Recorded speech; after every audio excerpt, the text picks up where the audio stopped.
No dia 11 de agosto de 2019, o improvável aconteceu. E a consequência desse fato foi sentida no dia seguinte, com a segunda maior queda diária desde 1950 para um índice acionário de um país, ou seja, o índice que reflete o comportamento da bolsa de valores de um país. Nesse dia, o índice Merval, que é o principal índice que reflete o mercado acionário da bolsa de valores da Argentina, caiu aproximadamente 38% na moeda local e aproximadamente 48% em dólares. Você saberia dizer o que aconteceu e o porquê desse crash na bolsa de valores da Argentina em apenas um dia? Vamos descobrir nesse vídeo. Mas antes, inscreva-se neste novo canal para ver mais vídeos que irão cobrir, analisar e revelar aspectos econômicos por trás do sucesso e fracasso dos países e outros fatos econômicos interessantes ao redor do mundo. Antes de mais nada, precisamos rapidamente explicar o que é a Bolsa de Valores e o que é o índice representativo dela. Basicamente, a Bolsa de Valores é o ambiente físico ou eletrônico onde são realizadas negociações financeiras, ou seja, é o local no qual os investidores podem comprar ou vender títulos emitidos por empresas ou governos. Os mais famosos desses títulos são as ações de empresas. Assim, a Bolsa de Valores é uma intermediária que, com o auxílio das corretoras e dos bancos, possibilita um ambiente seguro e organizado para as transações entre os agentes do mercado financeiro. Normalmente, cada país possui uma bolsa de valores, porém também é possível haver mais de uma. Como exemplo, temos o caso do Brasil, que possui apenas uma bolsa de valores, a B3, e o caso dos Estados Unidos, que, segundo a Reuters, possui 13 bolsas de valores. E cada bolsa de valores possui um índice representativo dela, ou seja, um índice que tem como objetivo servir de referência para os investidores, pois funciona como se fosse um termômetro no mercado de ações. Assim, esse índice basicamente indica o desempenho médio das ações que compõem aquele mercado, e é composto pelas ações das empresas com maior liquidez e maior volume financeiro negociado. No caso do mercado de ações e bolsa de valores da Argentina, um principal índice é o Merval. Bem, agora que já sabemos o que é uma bolsa de valores e o que significa o índice representativo dela, precisamos esclarecer um dos pontos mais importantes relacionados ao mercado de ações e bolsa de valores, que muitas pessoas e até investidores não entendem ou não sabem. A bolsa de valores, ou melhor, o mercado financeiro, é movido por expectativas, ou seja, ele está interessado no futuro. Assim, o mercado financeiro não está muito preocupado com o que aconteceu ano passado, ontem ou até mesmo com o que está acontecendo agora. Os investidores e os participantes do mercado da bolsa de valores, como um todo, estão interessados com o que poderá acontecer daqui para frente. Entendendo esse pequeno, porém fundamental ponto, poderemos analisar e entender o histórico crash da Bolsa de Valores da Argentina de 2019. Como veremos, a queda na Bolsa de Valores de aproximadamente 38% na moeda local e 48% em dólares em apenas um dia foi reflexo da quebra de expectativas e aumento do medo decorrente do processo eleitoral do país em 2019 e suas possíveis consequências econômicas. A Argentina possui uma história econômica complexa. O país já foi um dos países mais ricos do mundo no início do século XX, tendo uma renda per capita, ou PIB per capita, superior à de países como Alemanha e França. Porém, o país tem enfrentado diversas crises econômicas ao longo das décadas. Inclusive, só para termos uma ideia, o país ficou com as contas públicas no vermelho em 107 dos últimos 117 anos. É uma das piores séries de déficits fiscais existentes.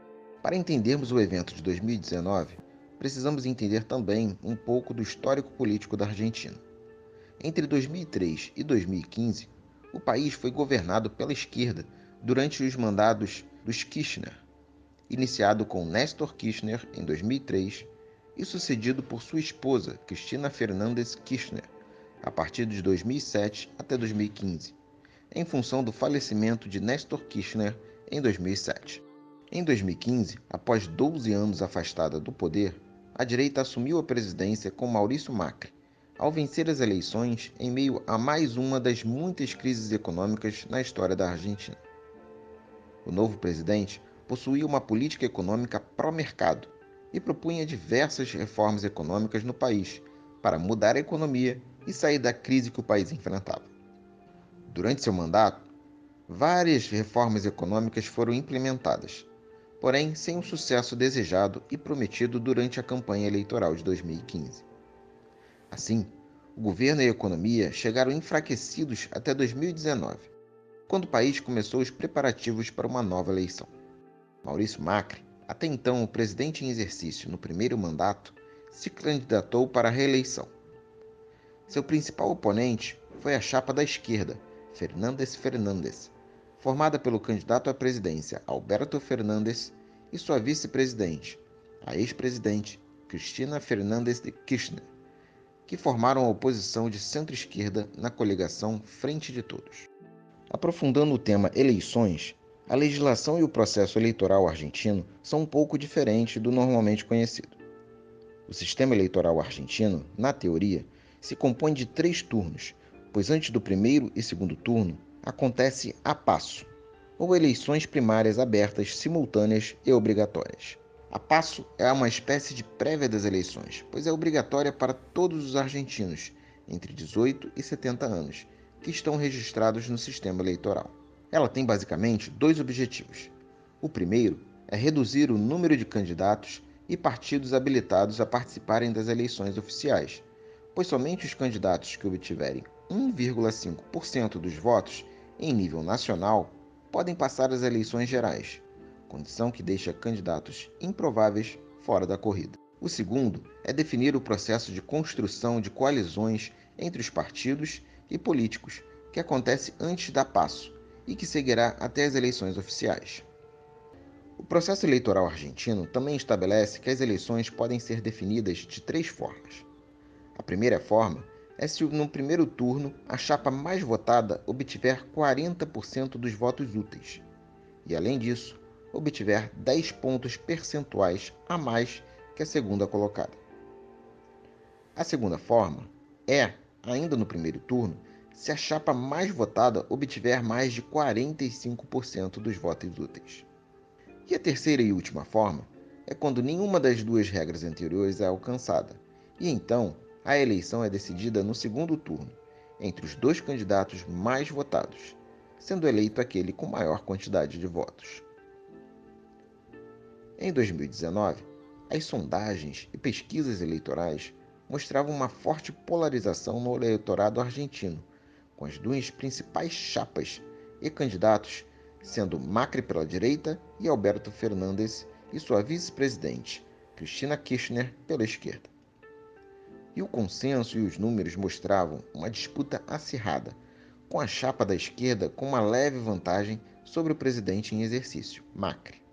O mercado financeiro, em especial, acompanhava diariamente as pesquisas, tendo a chapa da direita, pró-mercado, como sua candidata.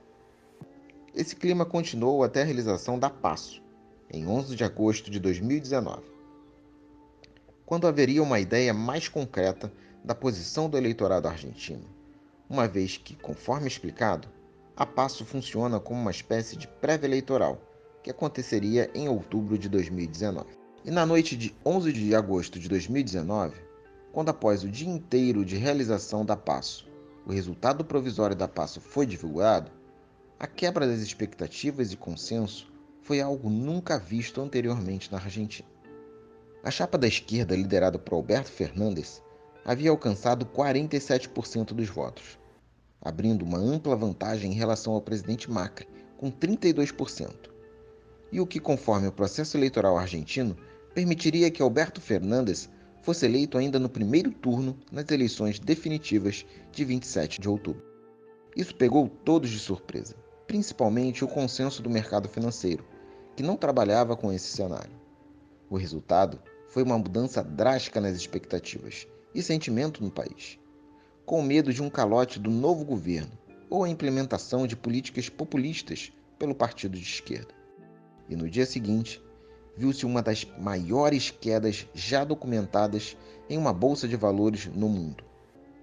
Para ser mais preciso, conforme levantamento e base de dados da Bloomberg, desde 1950, naquele dia, a bolsa da Argentina, representada pelo índice Merval, caiu aproximadamente 38% na moeda local e aproximadamente 48% em dólares.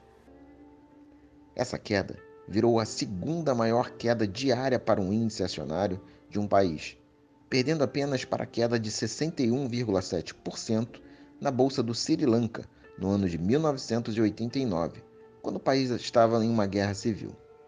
Curiosamente, essa queda da bolsa argentina tomou o posto anteriormente pertencente à própria Argentina, que no ano de 2002 caiu 45,2% em apenas um dia.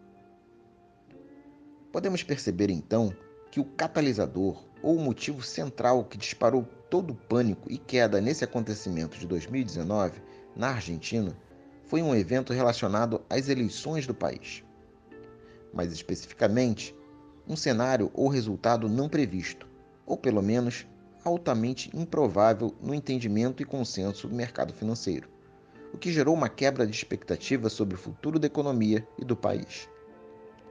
Isso nos ensina que esse tipo de evento não é algo tão improvável ou que não possa se repetir, inclusive em outros países, como no Brasil. Bem, agora que você já sabe mais sobre a histórica queda e o crash da Bolsa de Valores da Argentina, ajude este canal dizendo que outro país ou assunto econômico você gostaria que analisássemos.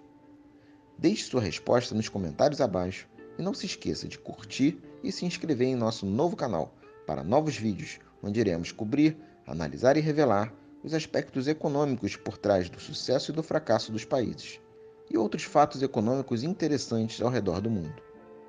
Ah, e não se esqueça de ativar o sininho para ficar por dentro das novidades deste canal. E nos vemos no próximo. Até lá!